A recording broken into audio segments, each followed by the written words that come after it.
NTA International News. Joins world leaders to eulogize former Cuban President Fidel Castro, who passes on at 90. Business community in Anambra State set to get a boost as government promises access to funds at low interest rates. Plus, as participants rise from 4th Sahelian lecture, compliance to rules, code of ethics and values come to fore. Hello there and a warm welcome to NTA International News of this hour. My name is Justin Bemunyen. Glad to have you join us. Cuba's former president Fidel Castro has died at 90, a time when observers say friendly relations are being restored between his country and the United States of America. Oyeyemi Ajayi takes a look at the man Fidel Castro and his legacy in Cuba. Cuban legend's death was announced at 10 p.m. on Friday by his younger brother and the current serving president of Cuba, Raul Castro. Raul ended the announcement by shouting the revolutionary slogan, "Towards victory always." Falleció el comandante en jefe de la revolución cubana, Fidel Castro Ruz. Castro's reign over the island nation, 90 miles from Florida, was marked by the US-backed Bay of Pigs invasion in 1961 and the Cuban Missile Crisis a year later that brought the world to the brink of nuclear war. The bearded revolutionary, who survived a crippling US trade embargo as well as dozens, possibly hundreds, of assassination plots, died 10 years after ill health forced him to hand power over to Raul. Castro overcame imprisonment at the hands of dictator Fulgencio Batista, exile in Mexico, and a disastrous start to his rebellion before triumphantly riding into Havana in July 1959 to become, at age 32, the youngest leader in Latin America. The American people, I think, is good people. But the American authorities? Yes, they have not to charge with the guilty of all the lies that publicity tell to them. The people of the United States is good people. Harlem people is wonderful people. United States people is very good people. For decades, he served as an inspiration and source of support to revolutionaries from Latin America to Africa. His commitment to socialism was unwavering, though his power finally began to fade in May 2006 when a gastrointestinal ailment forced him to hand over the presidency to Raul in 2008, provisionally at first and then permanently. His defiant image lingered long after he gave up his trademark Cohiba cigars for health reasons, and his tall frame grew stooped. Desaparezca la filosofía del despojo y habrá desaparecido la filosofía de la guerra. Desaparezcan las colonias. Desaparezca la explotación de los países por los monopolios. Y entonces la humanidad habrá alcanzado una verdadera etapa de progreso. He survived long enough to see Raul Castro negotiate an opening with US President Barack Obama on December 17, 2014, when Washington and Havana announced they would move to restore diplomatic ties for the first time since they were severed in 1961. Castro attended Jesuit schools, then the University of Havana, where he received law and social science degrees. In retirement, Castro voiced unwavering support as Raul slowly but deliberately enacted sweeping changes to the Marxist system he had built.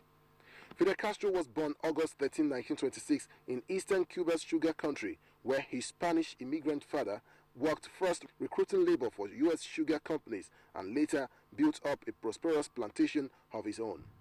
Oyeyemi Ajayi, NTA News. Meanwhile, President Muhammadu Buhari and other world leaders have continued to react to the death of former leader Fidel Castro. Adebola Brooklyn Sunday reports.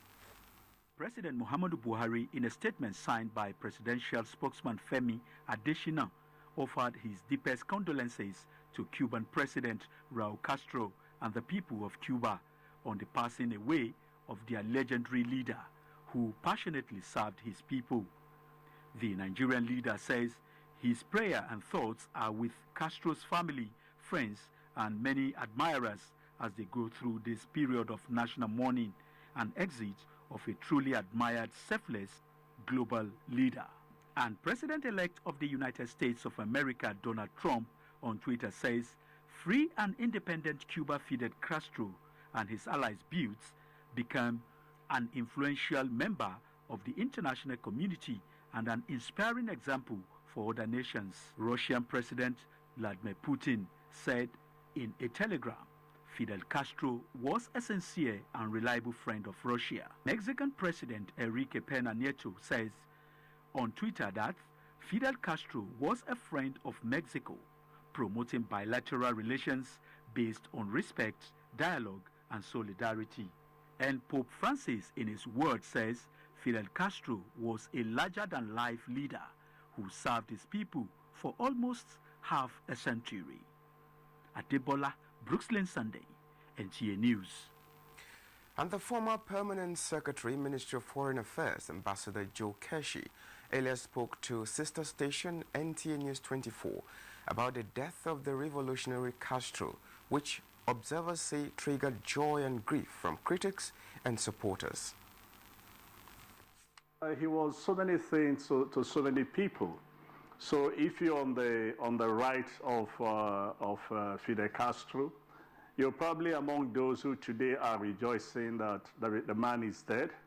But if you're on the side of the Cuban people and the rest of us in this continent, we are really very sad to miss a man who, in times of need, came to the aid of Africa in so many ways. So he was different things to so many people, and so you should expect that there will be various reactions from different people about Fidel Castro. And so his revolution was to provide for the people, and to some extent, I think he achieved what he set out to achieve. Cuba has one of the best health systems in the world. Cuba, for years, maintained free education for all its, for all its people. And we can argue that if America has not imposed sanctions, probably Cuba will be one of the best countries to live in today because of what Fidel Castro tried to do. And that was Ambassador Joe Keshi, former Permanent Secretary, Minister of Foreign Affairs, speaking on the death of the revolutionary Castro. Moving on now, manufacturers and traders in Anambra State, southeast Nigeria, are to have access to funds at low interest rates. Vice President Yemi Oshibanjo announced government's plans during a meeting with importers and traders held at Anambra State Governor's Lodge. Oka Benson Osadebe has details. The meeting, which was held at the instance of Governor Willie Obiano, was attended by the Minister of Labour and Employment, Mrs. Aisha Hassan, and captains of industry. Vice President Oshimbajo, who identified Anambra State as the hotbed of industrial and commercial activities in the country, said the initiative is in line with the policy of President Muhammadu Buhari's administration to engage in backward integration so as to reduce the nation's dependence on importation. Professor Oshimbajo says the central bank will work out modalities for the funds to be provided. 30% of our foreign exchange is spent on importing refined petroleum. So if we're able to deal with that, because we're trying to do work the refineries at the moment, all our refineries we're bringing in new investments in those refineries so that we can produce refined petroleum locally. If we can do that, 30% of petroleum, 30% of our foreign exchange is free for manufacturers and for industry. The Vice President announced that all negotiations between the federal government and the Niger Delta leaders to end the bombing and bring the country's oil production capacity back to normal is yielding results. Governor Willie Obiano explained that the state government is partnering with the manufacturing sector because of its strategic role in boosting the state's gross domestic product through wealth creation and employment generation. Apart from the ones I could do readily as the governor of the state, we found out that there are some I could not do on my own without the assistance of the federal government.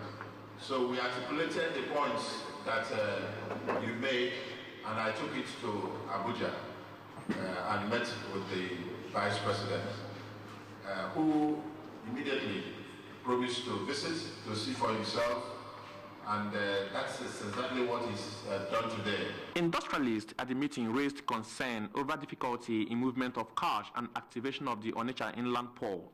His Excellency, with his power, and there is somebody that listening well. This visit will bring the success and the hope for us. The meeting wrapped up the industrial tour by the Vice President in Anambra State.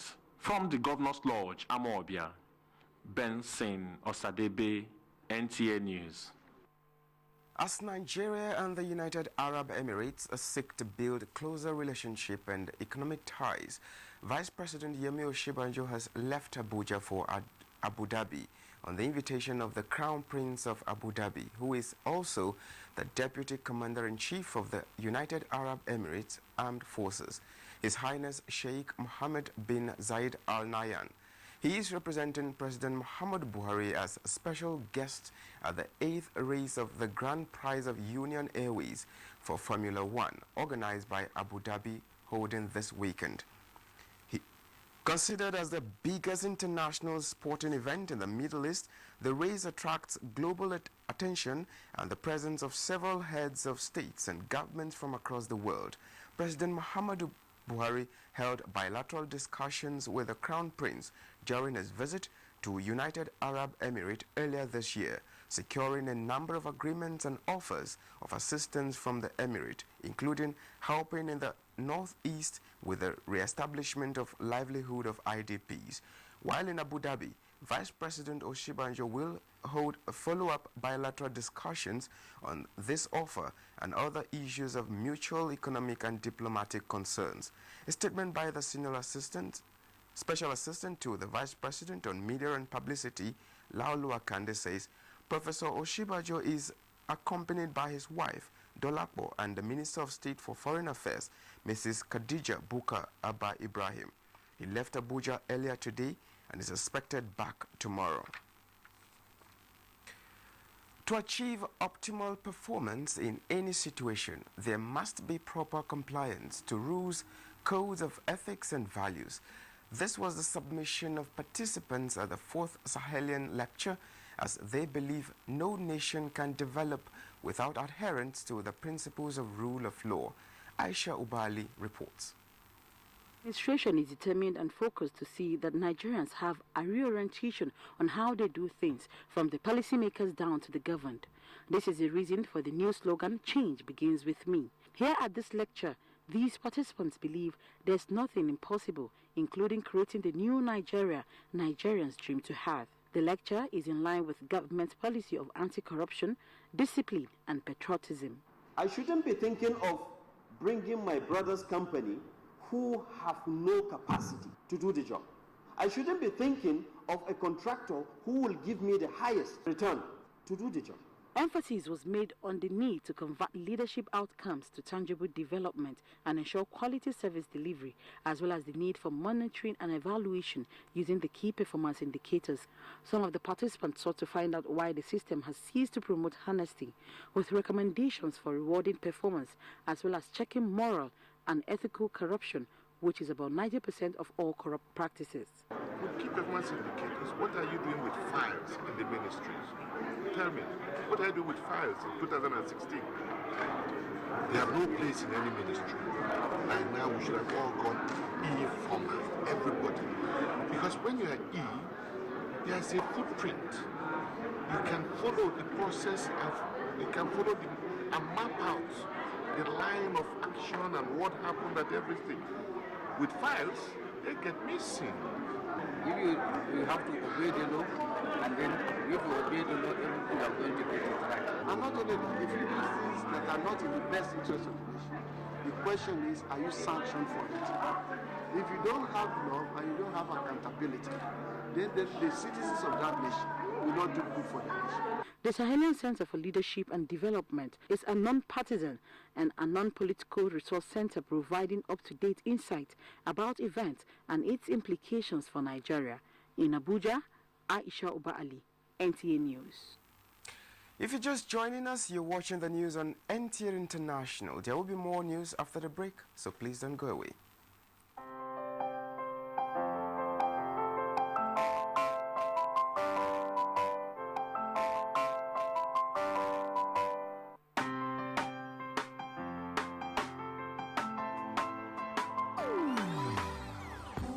Hear the call of change.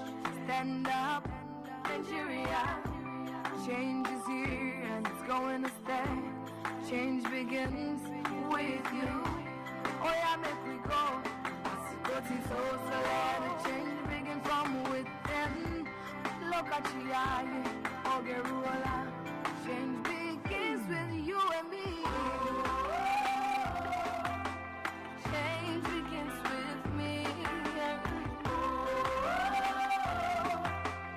Change begins with me. Change begins with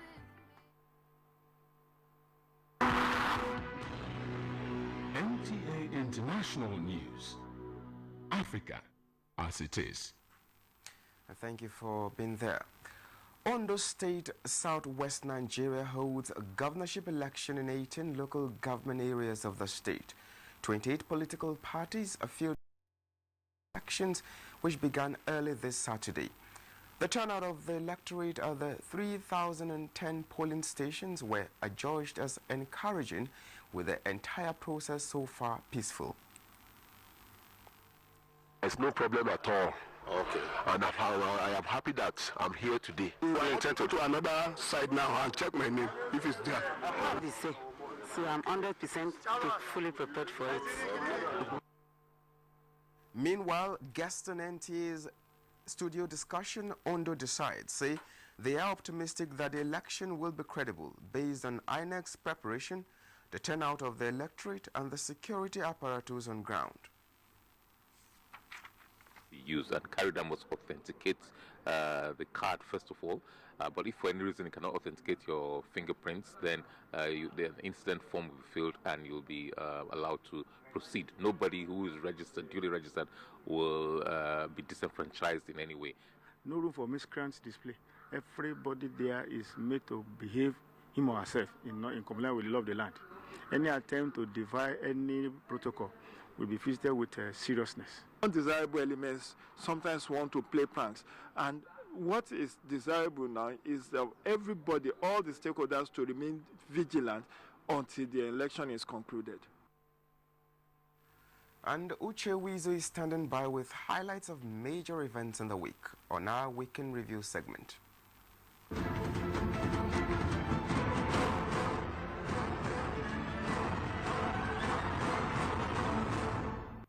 A warm welcome to these segments of the news. During the week, the political scene was charged with activities ranging from mega rallies, calls for postponement, court rulings, security personnel's deployment to Ondo State, and INEC's preparation, which culminated into the governorship election in Ondo State, with the final results being awaited. In the week, Africa got the support of $2 billion from the Kuwaiti government for development initiatives on the continent. This was during the 4th Africa-Arab Summit in Malabo, Equatorial Guinea. It is a good thing that we're here, and we've deepened our relationship with the Arabs, both within Africa and in the Gulf. Back in Nigeria, President Buhari assured the Good Governance Group who came on a solidarity visit that the issue of pardon will not suffice in the 2017 budget. And to give credence to the federal government's resolve to support the private sector in reviving the economy, Vice President Yemi Oshinbanjo inspected industries in Anambra State. Just looking around, it's very clear that this is truly the hotbed of industrialization in Nigeria. Still on the economy, the Federation Accounts Allocation Committee, FAC, approved the distribution of 420 billion naira among the three tiers of government. Minister of Finance, Kemi Adeosun, who is chairman of the committee, assured citizens that government is addressing capital shortage to boost infrastructure deficits in the country. And the launch of a medium-term economic recovery and growth plan is on the way. This, the Ministry of Budget and National Planning said would help tackle the issue of socio-economic policy. From the National Assembly in the week in review, the Senate passed bills to establish the Nigeria Peace Corps and National Unity and Peace Corps with the aim of reducing unemployment in the country. The Senate Committee on Appropriation also met with heads of departments and agencies and dialogued on the vermin sent by President Muhammadu Buhari. And the House of Representatives called for a stop of the demolition of business premises and the payment of tenement rates and property taxes till further notice. The week's meeting of the Federal Executive Council hoped for a better fourth quarter based on the improvements recorded in the nation's oil sector. And in the mining sector, a deal was sealed for Nigeria to partner the Chinese National Geological Survey for the exploration of mines in Nigeria. The deal was signed in Beijing, China. On agriculture, government's determination to revamp the agriculture sector made it adopt a national single quality management for zero rejection of produce and warned grain merchants to abide by the regulations on standard and quality control. Talking security, the federal government received a draft road